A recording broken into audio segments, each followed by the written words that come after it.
No tšau, see on It's a Man's World ehk mina, mann jälle siin. Üks oluline teema masinates on pinge, õigemini erinevad faktorid, mis mootorile pinget avaldavad. Kui mootorist tuleb ikka veidrat häält, siis raadio kõvemaks keeramine siin ei aita. See on puhas igno. Need on juba tuttavad tegelased teile.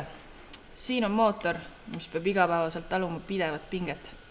Ükskõik kui vinge su süda on, siis pidev kulutav rapsimine ja vaimne koormus hakkavad ühel hetkel igapäevast sõitu mõjutama. Parem kuulame korra.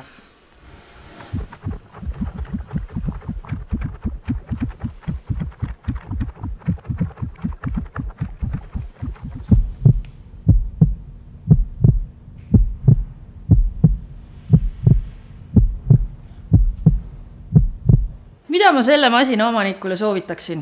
Maanda mootori stressi värskes õhus liikumise ja treeningutega ja mis eriti oluline, annab puhkust. Piisav uni ja puhkus on väga olulised hea nurrumootori toimimises. Aga kui ikkagi tunned, et enda käima saamine on vaevaline protsess nagu see. Siim, anna süüdet!